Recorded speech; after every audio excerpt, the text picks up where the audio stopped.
Demi Allah hai Syafi'i, kalau bersumpah iblis pun jujur. Maka kadang-kadang ada kita yang lebih jahat daripada iblis.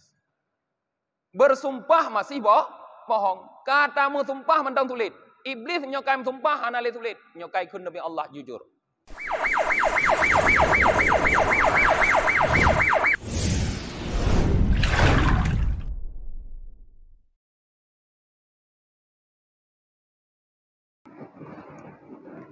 Sidang jamaah maghrib yang dirahmati oleh Allah.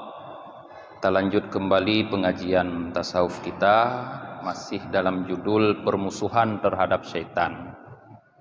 Malam Jumat yang lalu kita tutup pengajian kita dengan hadis Rasulullah, di mana Rasulullah membuat garis. Garis yang pertama menunjukkan sebagai jalan Allah, sedangkan garis-garis di samping kiri dan kanannya adalah merupakan jalan syaitan. Artinya Rasulullah menjelaskan kepada kita bahwa jalan-jalan syaitan ini banyak sekali. Maknanya jalan-jalan di mana syaitan bisa masuk untuk menggoda, memperdaya umat manusia ini banyak sekali para jamaah. Nah, malam ini kita lanjutkan dengan sebuah hadis yang menceritakan tentang seorang ulama dari kalangan Bani Israel yang tergoda oleh syaitan. Waruya anin Nabi sallallahu alaihi wasallam annahu qala, diriwayatkan daripada Nabi sallallahu alaihi wasallam, wasungguh beliau bersabda, kana rahibun fi Bani Israel, tentang seorang rahib pada Bani Israel atau dalam Bani Israel. Fa'amida syaitanu ila jariyah fahanaqaha wa alqa fi qulubi ahliha anna dawa'aha inda rahib. Syaitan mendatangi seorang gadis. Kemudian syaitan itu mencekik gadis tersebut sehingga gadis ini menderita penyakit akibat cekikan syaitan. Setelah gadis ini dicekik dan menjadi sakit, wa alqa fi qulubi ahliha, syaitan memasukkan di dalam hati keluarga gadis tersebut anna dawa'aha inda rahib, bahwa sesungguhnya obat penyakit dari gadis tersebut ada pada rahib yang kita ceritakan ini. Rahib adalah istilah ulama dalam Bani Israel atau dalam agama Yahudi. Jadi syaitan memasukkan ke dalam hati keluarga gadis yang sedang sakit itu cuma ada pada rahib itu obat. Nah, ini jalan syaitan untuk membinasakan rahib. Nah, fa'atu biha ilaihi fa'aba ayyuqabbilaha falam yazalu bihi hatta qabbalaha. Maka keluarga daripada gadis tersebut membawa gadis itu kepada rahib tadi, tetapi rahib itu tidak mau menerimanya. Artinya rahib tidak mau menerima gadis itu untuk mengobati. Falam yazalu bihi hatta qabbalaha. Tapi keluarga gadis ini selalu membujuk rahib tersebut, mendesak rahib tersebut agar mau menerima gadis tadi. Sehingga karena bujukan, desakan keluarganya, maka rahib tadi qabbalaha, menerima gadis itu. Falamma kanat indahu liyu'ali jaha atas syaitan. Manakala gadis tersebut telah ada di tempat rahib, indahu di sisi rahib, artinya telah ditinggalkan oleh keluarganya bersama rahib untuk diobati, atahu syaitan, lalu syaitan mendatangi rahib ini. Nah, fazayyana lahu maqaribataha, maka syaitan menghiasi gadis tersebut agar rahib mendekatinya. Nah, jadi cantik dinampakkan pada rahib, gadis tersebut sangat cantik sehingga rahib merasa tertarik kepada gadis tadi. Walam yazil bihi hatta waqa'aha fahamilat minhu. Senantiasa selalu syaitan memperdaya rahib untuk mendekati gadis tersebut sehingga terjadilah pergaulan antara rahib dengan gadis yang menyebabkan gadis tersebut fahamalat min, menjadi hamil gara-gara perbuatan rahib. Fawaswasa ilaih, maka di saat gadis tadi sudah hamil, maka dibuatlah rahib ini menjadi was-was. Artinya rahib ini tidak lagi merasa tenang karena dia sudah menghamili anak gadis orang. Bayangkan seorang ulama menghamili anak gadis orang, pasti sangat tidak tenang karena bukan pekerjaan biasa. Tapi kalau menyoka biasa, anak tapu-tapu pilih kadenang. Nya bukan pekerjaan biasa dia, maka dia tidak tenang. Waqal, dan syaitan berkata, al-an taftadahu ya'tika ahluha faktulha. Syaitan mengatakan, sekarang kedokmu telah terbuka wahai rahib, keluarganya pasti akan datang kepadamu. Faktulha, maka bunuhlah gadis tersebut. Jadi setelah dia menggoda rahib untuk menggauli gadis itu, kemudian dibuat rahib was-was, ketakutan, sehingga syaitan membisikkan lagi. Nanti keluarganya akan datang, bagaimana kamu akan mempertanggungjawabkan. Akhirnya disuruh mengambil jalan pintas agar gadis ini dibunuh. Nah, fa in sa'aluka fakul matat.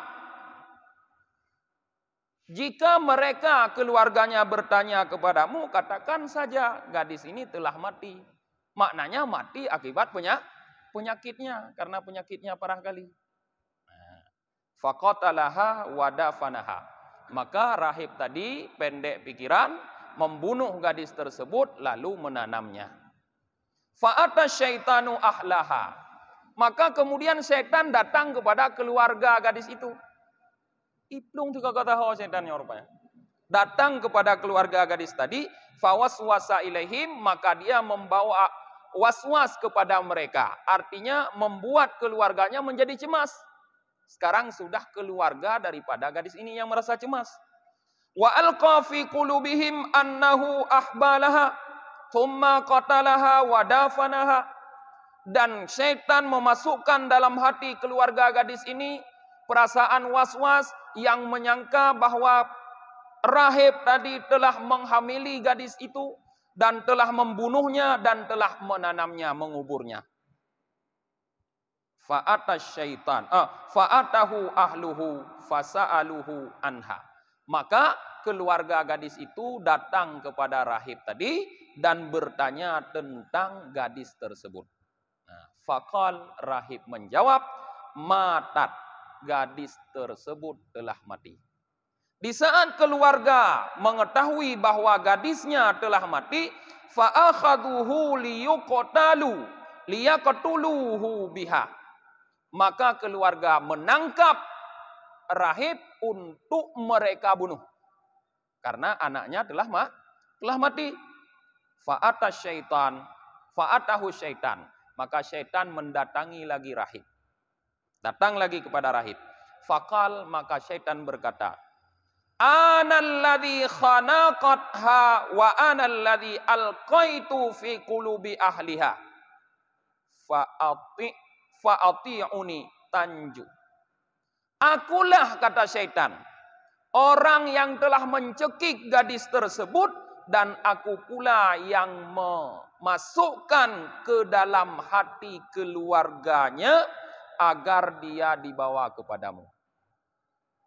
Fa'ati'uni, maka taatilah aku, tanju, niscaya engkau akan terselamatkan. Nyoba tanya, kapatih long, ku selamat ke? Dikun but syaitan. Akhlisuka minhum.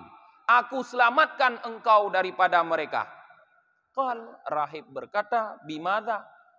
Dengan apa? Bagaimana aku mentaatimu? Qal, syaitan berkata, usjudli sajadatain. Sujudlah kepadaku 2 kali, kata syaitan. Fafa'ala, maka rahib pun sujud kepada syaitan, melakukan permintaan syaitan. Faqala lahu syaitan, maka syaitan berkata bagi rahib, inni bari'um minka, sesungguhnya aku berlepas diri daripadamu. Fahuwallazi qala Allah Ta'ala fihi, maka dia itu adalah yang difirmankan oleh Allah Ta'ala terhadapnya.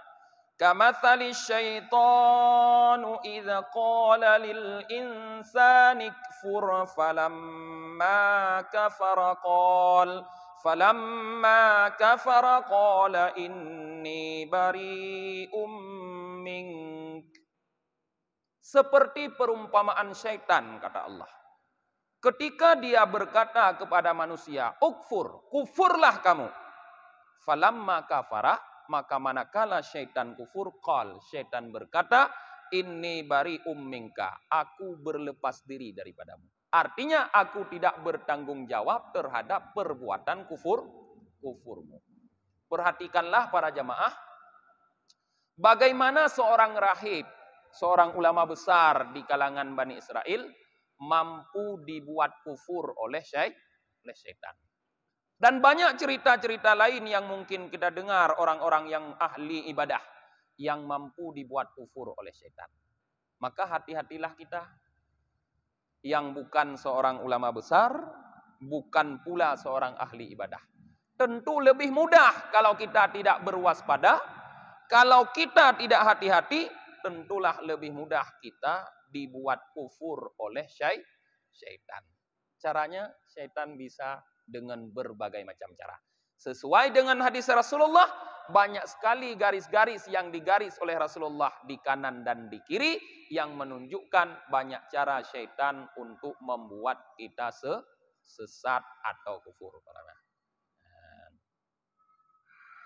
Waruya anna iblisa sa'ala Imam Syafi'i radhiyallahu an. Diriwayatkan bahwa iblis pernah bertanya kepada Imam Syafi'i radhiyallahu an. Ma qauluka fi man khalaqani kamakhtar wasta'milni fi makhtar wa ba'da dzalika insya'a adkhalani jannah wa insya'a adkhalanin nar. Adila fi dzalik anjara. Iblis bertanya kepada Imam Syafi'i, apa pendapatmu Syafi'i terhadap man maksudnya Tuhan, Allah, yang menciptakan aku sebagaimana dia kehendaki, dia pilih, kemudian dia perlakukan aku sebagaimana dia mau. Dan setelah itu, dia bisa saja memasukkan aku ke dalam surga kalau dia kehendaki, dan bisa saja dia masukkan aku ke dalam neraka kalau dia kehendaki. Adila fi dzalika amjara. Apakah dia berlaku adil pada perbuatan demikian atau dia berlaku zalim, berlaku curang? Nyan pertanyaan iblis ba Imam Syafi'i. Tentang Tuhan, pertanyaan tentang Tuhan. Iblis bertanya kepada Imam Syafi'i tentang Tuhan yang mempunyai hak otonom. Artinya bebas melakukan apa saja. Tuhan yang menciptakan iblis, sesuai dengan kehendak Tuhan dijadikan iblis sebagai makhluk yang kufur. Dijadikan oleh Allah iblis sebagai makhluk yang kufur. Kemudian dimasukkan oleh iblis, oleh Allah iblis tersebut ke dalam neraka. Iblis tidak punya pilihan. Semua pilihan Allah. Iblis bertanya kepada Imam Syafi'i, apakah Allah itu berlaku adil atau zalim? Apa jawaban Imam Syafi'i? Fanadhara fi kalamih. Ini yang penting. Maka Imam Syafi'i benar-benar memperhatikan kalamih. Kalam itu rangkaian kata-kata lafaz yang keluar dari mulut iblis. Imam Syafi'i benar-benar memperhatikan rangkaian kata yang keluar dari mulut iblis. Maka hati-hati kita menjawab pertanyaan orang.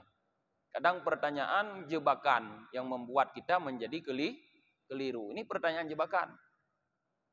Imam Syafi'i tidak sembarang menjawab, tapi beliau orang yang cerdas. Beliau perhatikan susunan kalimat yang keluar dari mulut iblis. Tsumma setelah beliau memperhatikan benar-benar susunan kalimat yang keluar dari mulut iblis, baru beliau menjawab berkata, ya hadza, hai si fulan, in kana khalaqaka lima turidu anta, jika dia menciptakanmu karena kehendakmu, fakat dalamaka, sungguh dia telah mendalimimu. Artinya Imam Syafi'i menjelaskan, kalau Allah menciptakan iblis sesuai kehendak iblis, maka Allah mendalimi iblis tersebut. Sedangkan pertanyaan iblis tadi, Allah menciptakan dia sesuai kehendak Allah.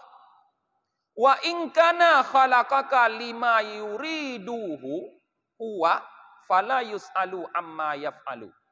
Jika dia Allah menciptakanmu sesuai dengan kehendaknya, kehendak dia, kehendak Allah, maka dia tidak akan dimintakan pertanggungjawab terhadap perbuatannya. Tidak ada orang yang bisa meminta pertanggungjawaban Allah. Maknanya terhadap apapun ciptaan Allah tidak perlu ditanyakan. Allah tidak dimintakan pertanggungjawaban. Fad mahal ila ansara la syai'an. Maka hilanglah kamu sehingga menjadi tidak ada sesuatu. Sumakal kemudian iblis berkata, wallahi ya Syafi'i, demi Allah hai Syafi'i. Artinya iblis bersumpah, demi Allah hai Syafi'i. Kalau bersumpah iblis pun jujur.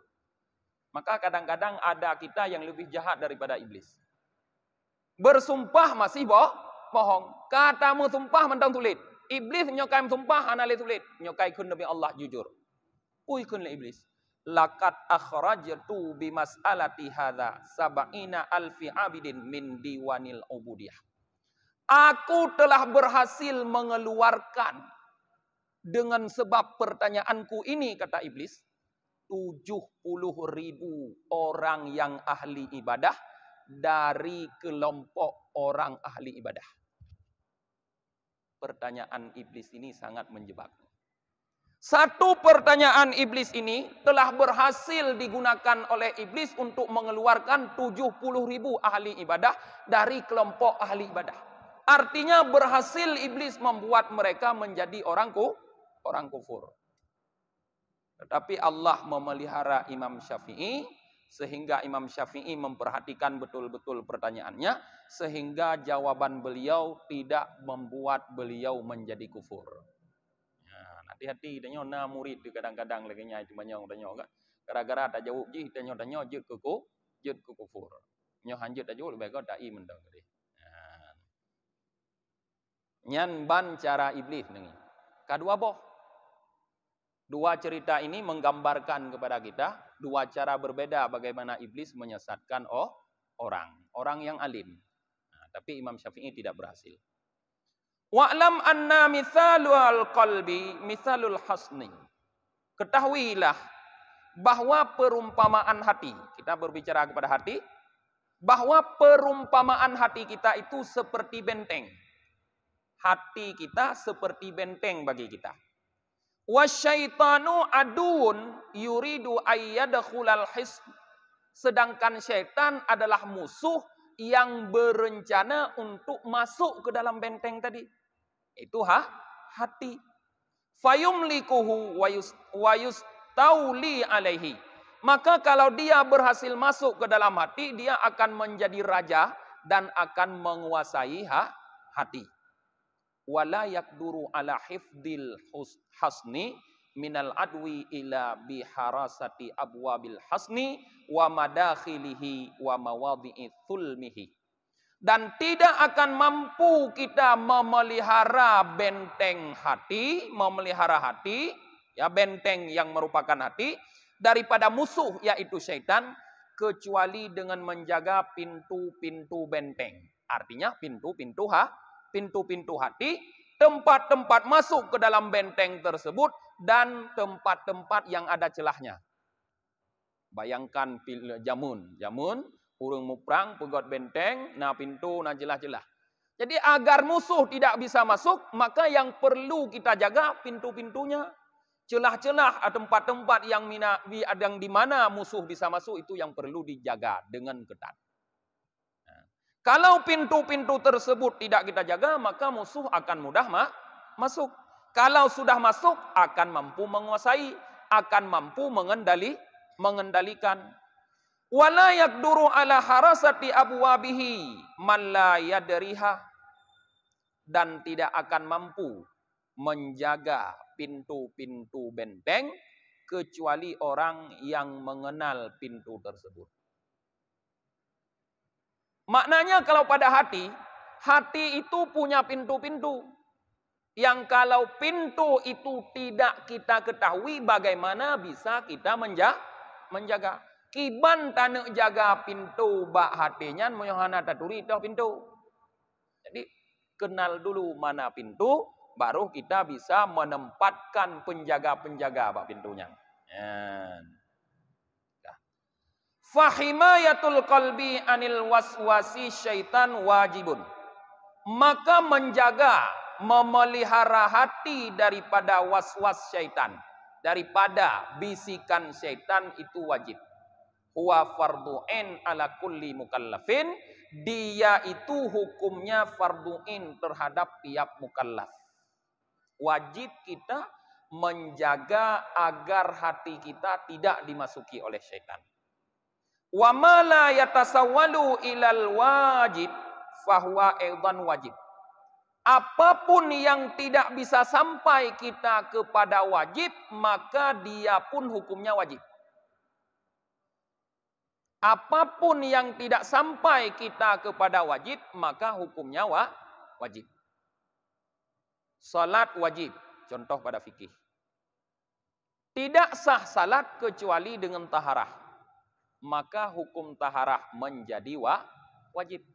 Bahkan wajib bertaharah karena wajib semayang. Hansah tak semayang monyohana suci, maka hukum suci wajib. Kita wajib memelihara, wajib menjaga hati agar jangan dimasuki oleh setan. Tidak mungkin bisa kita menjaga hati kalau kita tidak menjaga pintu-pintunya. Tidak bisa kita menjaga pintunya kalau kita tidak mengenal pintunya. Maknanya menjadi wajib pula, sebagaimana wajib menjaga hati, kita mengenal pintu-pintu hati. Karena ngentaturi pintu baru kita jaga. Kemudian wala yatasawwalu ila daf'i syaitan illa bima'rifati madakhilihi. Fasarat ma'rifatu madakhilihi wajibatun. Dan tidak bisa kita menolak syaitan kecuali dengan mengenal tempat-tempat syaitan masuk. Maka hukum mengenal tempat syaitan masuk menjadi wajib. Nah, hukum mengenal tempat masuknya syaitan ke dalam tubuh kita menjadi wajib. Karena bagaimana kita bisa menolak masuknya syaitan kalau kita tidak tahu dari mana syaitan masuk? Maka mengetahui dari mana syaitan bisa masuk ke dalam diri kita, itu hukumnya wajib. Wajib mernoyan, kontunan.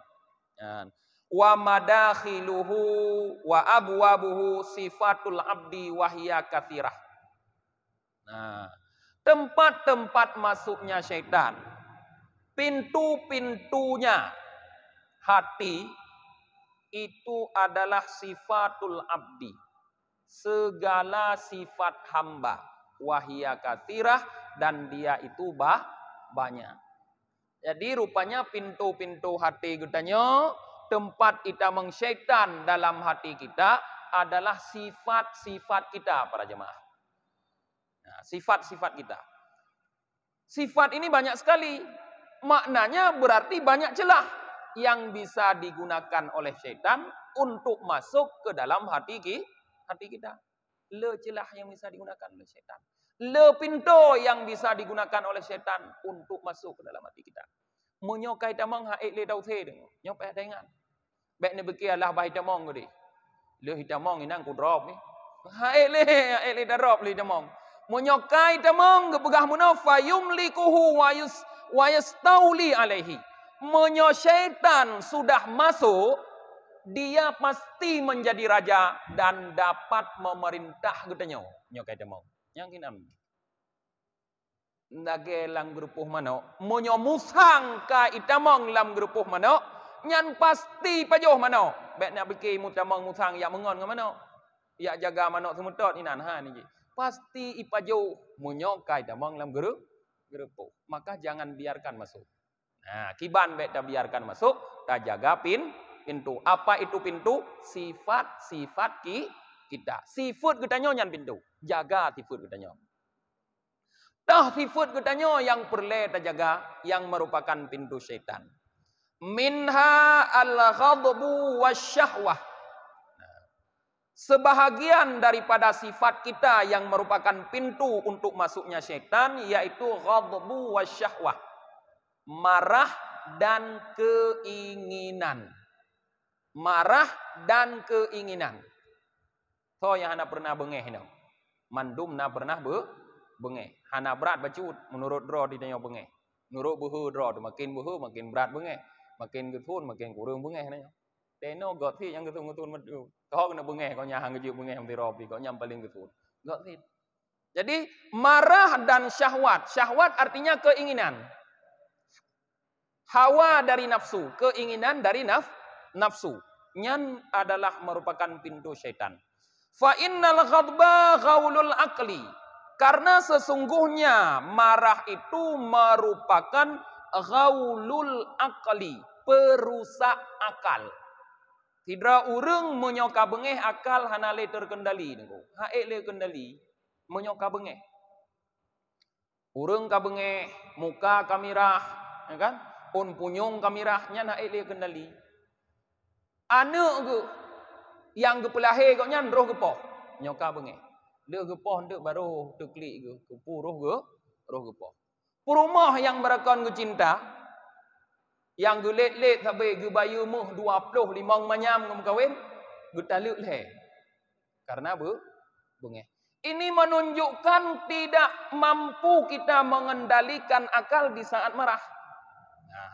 Maka di saat akal wa idza dhaifal aql, apabila akal sudah menjadi lemah karena kemarahan, hajama jundus syayatin.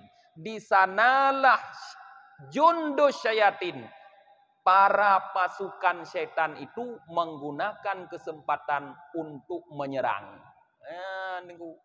Jadi di saat penjaga pintu ikalon ka tengut, nyan ada dum ikong pintu jut itamong. Awak jaga pintu ka tengut. Security kabeh tengut dum.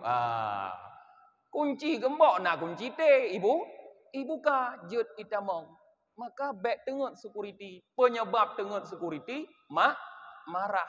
Usahakan baik marah. La taghdab, la taghdab, la taghdab. Jangan marah, jangan marah, jangan kuasai diri Anda di saat Anda marah.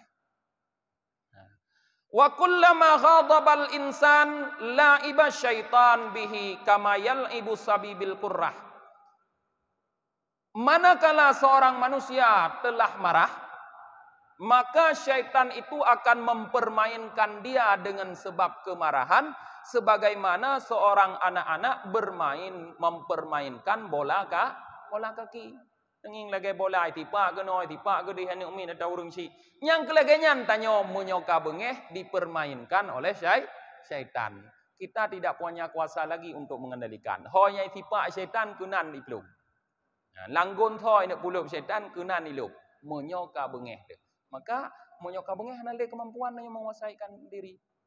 Sama seperti bola kak kedudukan tanya.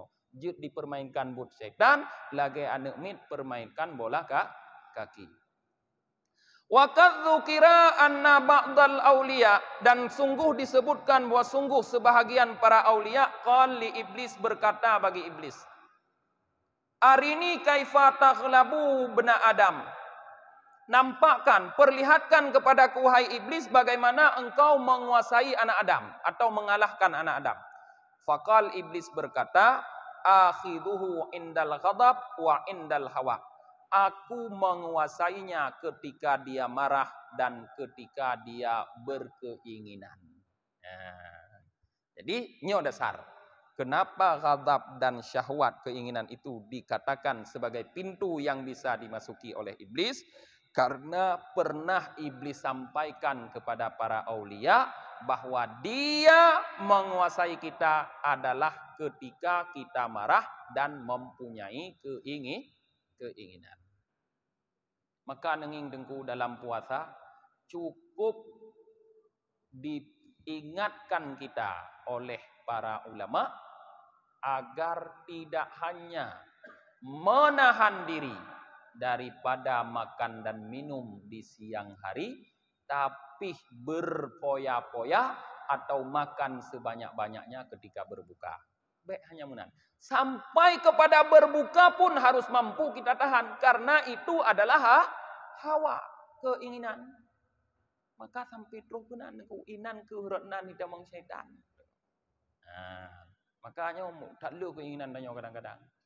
Pulang tengah napeng dia kan, tengah napeng dia keinginan, tengah napeng kurang keinginan, tengah napeng tu macam-macam ingin. Tanging motor galak dia yang kau payah dengan to motor thang. Aku mahli dah motornya kat thon awai payah kat blow yang thon tinggi. Bahkan tanging anu darah galak tu payah dengan to pinyo. Hawa tu yang baru yang thon tinggi. Kadang-kadang kena lagi hawa tu pakan hawa karena lepeng hai nam ngon me jela me. Mam nyo hanapeng ku hawa tu yang thon tinggi. Nyo tanengkan to lain merumpok yang thon rendah. Hai yang timanyam dua manyam muru hanapeng. Nyan hawa, keinginan di sana syaitan masuknya harus kita perhatikan. Kata ada Insya? Apa di Insya? Menit. Wah. Nyan yang harus diperhatikan. Wa minha, dan sebahagian daripadanya sifat hamba yang menjadi pintu tempat syaitan masuk, al-hasadu wal hars. Hasad dan hars. Hars rakus, loba. Hasad dengki. Dengki dan rakus.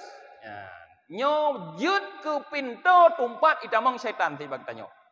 Famahma kanal abdu harsan ala kulli syai'in a'mahu harsuhu wa asammuhu. Manakala seorang manusia, seorang hamba telah rakus terhadap sesuatu, kerakusan itu dapat membuat dia buta dan tuli. Tanya menyoka ingin terhadap sesuatu, maka apapun akan kita lakukan untuk mendapatkan. Itu maknanya kita buta, kita tuli. Tidak lagi memperdulikan melihat di situ ada larangan, tidak lagi memperdulikan mendengar bahwa di situ ada larangan. Matang hati hanali terpergunakan menyoka rakus itu. Taduk tanya bak kanduri rame-rame, nyo contoh hubud mentong. Belah reno na urung, belah reno tiada yatim kadang. Iku ji na yang mangamangat. Nyan tara balik tanya. Tengah anu yatim nyan tapu dan tinggai anu yatimnya podra. Kuah boh limeng. Tinggai. Kuah boh limeng. Atam ku lain mano kata jauh getanyo, rendang ka getanyo, udung ka getanyo. Tinggai atam ku anu yatimnya mejenging ipajo ngan buto. Apakah anak selera pajo buku ka ya? Pandai selera inuman ngan kuah boh limeng. Nyan kerakusan. Hana leduh danging yang duk samping tanya anu yatim. Hana leduh danging yang duk samping tanya urang gasin. Pakon karena rakus. Nyo bahaya tak tipu rakus. Nyo jalan setan untuk itu mong. Seseorang yang memiliki sifat rakus, maka dia akan melakukan apapun untuk mencapai keinginannya. Banyak orang yang berbuat maksiat karena rakus. Nah gaji 5 juta tapi hansip. Minta cara lain supaya mutamah gaji. Yang kebanyakan cara-cara lainnya cara ilegal, artinya tidak sesuai dengan hukum. Nyan bani jerumuskan. Pajan telah tentu tekai drop buka pika. Ka itulah tu ka gunung OTT. Pakon hani pegah ile pingat tu. Puyak drop laju. Kenai pegah lagi ya. Puyak drop laju. Dia kai pingat ile mai drop laju. Baru itulah tu. Nyon lagi mana? Kalau ke sujud dua ke syaitan baru tu itulah ana manfaat le. Maka pintu yang kedua yang dapat dimasuki oleh syaitan kepada tanyo adalah hasud dan rakus. Fahina idin yajidu syaitan fursatan. Maka ketika kita sudah bersifat dengki dan rakus, syaitan sudah mendapatkan kesempatan, lalu dia membuat kepada kita, menghiasi kepada kita seolah-olah kerakusan itu bagus. Nah, sehingga di saat kerakusan sudah terasa bagus, kita tidak lagi memperdulikan apakah perbuatan yang membuat kita sampai kepada tujuan yang ingin kita dapat itu mungkar atau fahsya. Perbuatan buruk tidak lagi kita perdulikan. Yan, dua boh mentang malamnya. Tuk malam muka mentang le sifat-sifat yang membuat getanyo dimasuki oleh syaitan. Malamnya menjaga marah, syahwat, hasud, rakus. Nyan retnan itamang syaitan. Nyan pintu tempat itamang syaitan. Tutup pengajian getanyo dengan tabaca doa akhir majelis. Subhanakallahumma wa bihamdika wa nashhadu an la ilaha illa anta wa nastaghfiruka wa natubu ilaik. Subhana rabbika rabbil izzati amma yasifun. Wassalamun alal mursalin. Walhamdulillahi rabbil alamin.